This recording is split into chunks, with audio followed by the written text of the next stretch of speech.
ये कहानी एक ऐसे आदमी की है जो खुद की हुई गलती पर एक ऐसी जगह पर पहुंचता है जहां से वापस आना बहुत ही मुश्किल है। कहानी शुरू होती है 1990 से, जहां पर हमें एक लड़के को दिखाया जाता है जिसका नाम क्रिस्टोफर होता है। जब क्रिस्टोफर अपने ग्रेजुएशन पार करता है, ग्रेजुएट पास होने के बाद क्रिस्टोफर के मॉम डैड उसे नई गाड़ी देना चाहते हैं, पर क्रिस्टोफर बोलता है कि मुझे गाड़ी की नहीं है जरूरत। लेकिन फिर भी इसके मॉम डैड ये चाहते हैं कि उसको नई गाड़ी दें, लेकिन क्रिस्टोफर उस गाड़ी को एक्सेप्ट नहीं करता। वो अपने बहुत सारे डॉक्यूमेंट्स लेता है, जैसे कि आइडेंटिटी कार्ड, क्रेडिट कार्ड, और वो सब कुछ फाड़ देता है। उसके अकाउंट में $24,000 होते हैं जो उसके पढ़ाई के लिए उसके मॉम डैड ने जमा किए थे। क्रिस्टोफर इन सारे पैसे को एक चैरिटी को दे देता है। फिर वो अपना बैग उठाता है और घर से निकल जाता है। असल में क्रिस्टोफर ने किसी को भी नहीं बताया कि वो कहाँ पर जा रहा है। दरअसल क्रिस्टोफर अपने मॉम डैड के रिश्ते से बहुत ही तंग आ गया था और उनसे मिले कम प्यार की वजह से वो कहीं न कहीं इस दुनिया से जाना चाहता है। इसीलिए वो अपने घर से गाड़ी उठाता है और एक ऐसी जगह जाता है जहाँ पर उसे कोई भी इंसान नहीं दिखाई देता। इसके बाद रात को वो एक जगह पर पहुँचता है और अपने गाड़ी को रोकता है और वहाँ पर सो जाता है। असल में ये जहाँ पर सोता है वहाँ पर एक फ्लड एरिया है और रात को जब वो सो रहा था तभी वहाँ पर फ्लड आ जाता है और उस फ्लड में उसकी गाड़ी फंस जाती है और उसको अपनी गाड़ी को यहीं पर ही छोड़कर आगे का सफर पैदल करना था। लेकिन वो इस सफर पर निकलने से पहले अपनी गाड़ी की नंबर प्लेट्स निकाल देता है ताकि कोई भी पहचान नहीं पाए कि ये गाड़ी क्रिस्टोफर की है, और उसके पास जितने भी डॉलर्स होते हैं वो सब जला लेता है। अब क्रिस्टोफर के पास कुछ भी नहीं होता सिवाय इसके बैग और उसके सपनों के। क्रिस्टोफर थोड़ा आगे जाता है तो वो गाड़ी उसे लिफ्ट मांगता है क्योंकि उसके पास ना गाड़ी है और ना ही डॉलर्स है। उसका जहाँ मन चाहता है वो वहाँ पर सो जाता है, यानी कि वो अब यहाँ पर इस जंगल को अपनी दुनिया मानने लगा है और उसने यहाँ पर अपना नाम भी चेंज कर लिया है। और उसके साथ उसकी एक कपल भी होती है। इस गाड़ी में एक आदमी और उसके साथ एक लड़की होती है। इन दोनों ने क्रिस्टोफर को लिफ्ट दे दी। अभी ये सब एक जगह पर रात को खाना खा रहे थे। तो उस आदमी की बेटी जिसका नाम जेनी है वो क्रिस्टोफर को कहती है कि हम भी तुम्हारी तरह है, सिर्फ फर्क ये है कि हम गाड़ी पर सफर करते हैं और तुम पैदल। क्रिस्टोफर इनके साथ कुछ दिन यहाँ पर रहता है। अब क्रिस्टोफर जब इनके साथ रहता है तो उनके रिश्ते में बहुत ही चेंजिंग आने लगती है। लेकिन क्रिस्टोफर को आगे जाना है, वो अलास्का जाना चाहता है। फिर उसके बाद क्रिस्टोफर अपने आगे के सफर के लिए निकल जाता है। अभी तक वो नॉर्दर्न कैलिफोर्निया में था। इसके बाद पहुंच जाता है ईस्टर्न साउथ डकोटा और उसको घर से निकलते आज 2 महीने हो चुके हैं। इसके बाद क्रिस्टोफर की मुलाकात होती है एक ड्राइवर से जो एक खेत में ड्राइविंग का काम करता है और उस ड्राइवर के साथ क्रिस्टोफर की 2 महीने की एग्रीमेंट हो जाती है। क्रिस्टोफर उन्हें कहता है कि मैं 2 महीने तुम्हारे यहाँ काम करूंगा। वो बड़ी बड़ी मशीनों से फसल काटता है और गोदाम में काम करता है, लेकिन वो अपनी लाइफ की जर्नी को एंजॉय कर रहा था क्योंकि वो जो भी कर रहा होता है वो अपनी मर्जी से कर रहा था और उसे अपनी सेफ्टी के लिए एक गन चाहिए क्योंकि वो अलास्का के जंगलों में जा रहा है। वहीं वो उस ड्राइवर को गन के लिए कहता है। क्रिस्टोफर को वो आदमी गन दिलाता है और किसी केस में पुलिस उन्हें अरेस्ट कर देती है और क्रिस्टोफर का वहाँ से भी सफर खत्म हो जाता है और वो यहाँ से आगे निकलता है। अब क्रिस्टोफर डिसाइड करता है कि वो उस नदी को पार करेगा, लेकिन इस नदी को पार करने के लिए परमिशन की जरूरत होती है जो परमिशन क्रिस्टोफर के पास नहीं होती। वो परमिशन मांगने के लिए जाता है। वो वहाँ पर जाता है लेकिन उसे परमिशन नहीं मिलती। वो उन्हें बोलते हैं कि तुम अपना नाम वेडिंग में लिखवा दो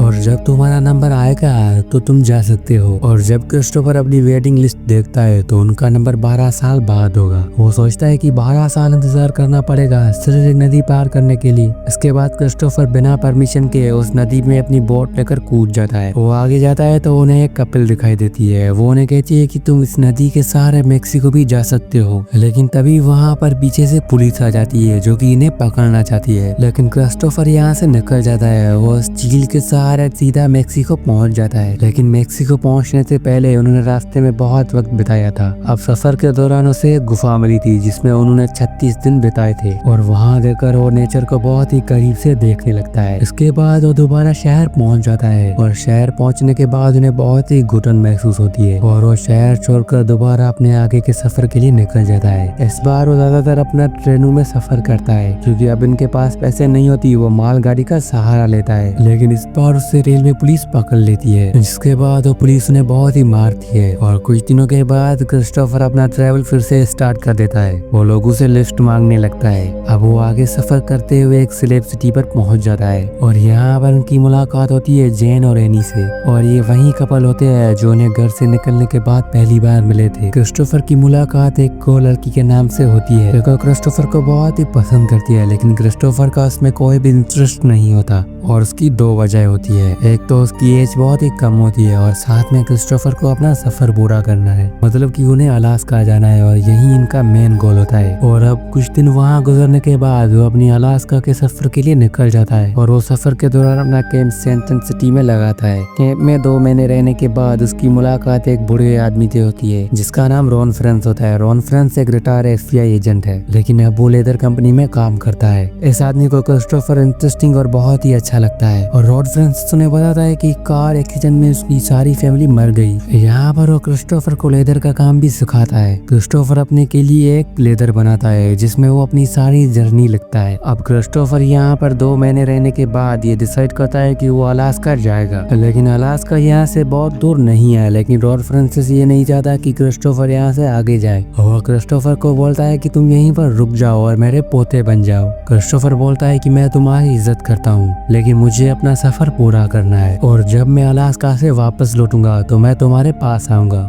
फिर वो यहाँ से निकल जाता है और आगे निकलने के बाद उसे एक आदमी लिफ्ट देता है और उसको अलास्का के बॉर्डर पर छोड़ देता है और उसको जाने से पहले अपने शूज देता है जो बहुत ही लंबे होते हैं और उसे बोलता है कि इस शूज से तुम्हारे पैर गीले नहीं होंगे। अब क्रिस्टोफर वहाँ पहुँच गया जहाँ पर वो जाना चाहता था और उसको घर से निकलते हुए तकरीबन 21 महीने हो चुके हैं। अब क्रिस्टोफर यहाँ से आगे बढ़ता है तो उन्हें एक झील दिखाई देती है और उसको क्रिस्टोफर को पार करना है। और वहाँ पर वो एक पेड़ पर एक टोपी लगाता है और टोपी वो इसलिए लगाता है कि जब वो वापस आए तो उन्हें ये निशान दिखाई और वो समझ जाए कि मैं यहीं से आया था। अब वो यहाँ पर झील पार करता है जो बहुत ही नॉर्मल होती है और वो यहाँ से पार कर एक कैंप बनाता है और उसमें रहने लगता है। अलास्का में सिर्फ बर्फ ही बर्फ है और दूर दूर तक कोई जंगल भी नहीं है और यहाँ पर बहुत ही ठंड होती है। वो वहाँ पर आग जलाता है और वहाँ पर छोटे छोटे जानवरों का शिकार करता है और उन्हें खाने लगता है क्योंकि उसके पास एक बंदूक होती है जो शिकार करने के लिए उन्हें बहुत ही काम आ रही थी। अब उन्हें एक वैन दिखाई देती है जो एक बस टाइप की होती है और जब वो ऊपर जाकर इस वैन को देखने लगता है तो उसे दिखाई देता है कि उसमें एक गत्था और एक रहने की जगह है। अब क्रिस्टोफर को यहाँ पर बहुत अच्छी जगह मिल गई रहने के लिए। फिर क्रिस्टोफर उस बस को साफ करने लगता है और उसे रहने लायक बनाता है और उसमें रहना शुरू कर देता है।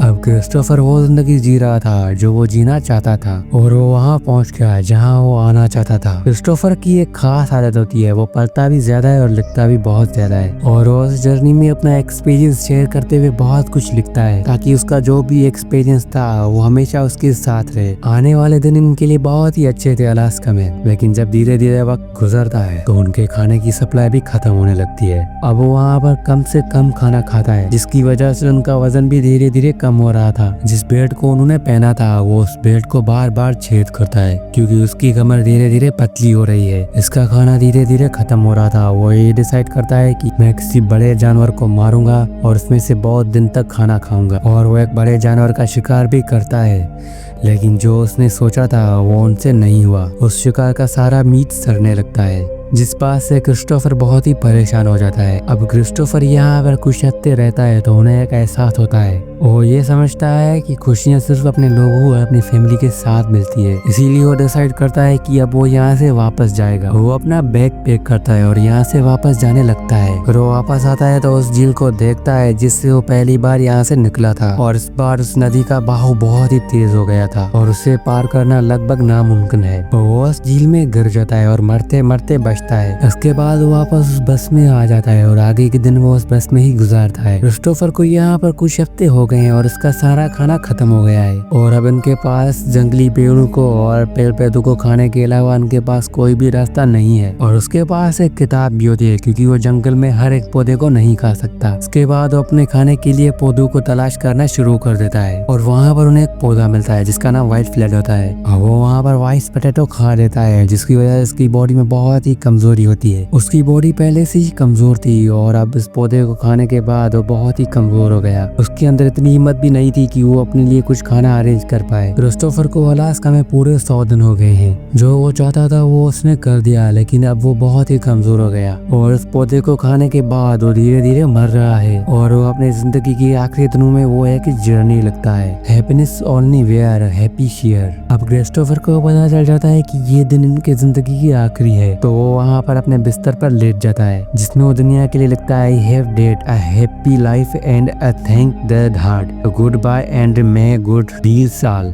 And thanks the Lord goodbye. और 6 सितंबर 1999 में क्रिस्टोफर की मौत हो गई। इस कहानी से हमें ये पता चल जाता है कि जिंदगी रहने में बहुत ही अजीब होती है और जिंदगी हमें अपनों के साथ रहना चाहिए और जिंदगी में कभी भी ऐसी नेगेटिव सोचें नहीं करना चाहिए। जिंदगी नहीं होती, जिंदगी में लोग बहुत ही गलतियां करते हैं, लेकिन इंसान भी गलतियां करता है और ये इंसान का फर्ज है। इसके साथ इस मूवी का यही बड़ी एंड होता है। आई होप कि वीडियो आपको पसंद आएगा। अगर पसंद आएगा तो मेरे चैनल को सब्सक्राइब, वीडियो को लाइक कर देना।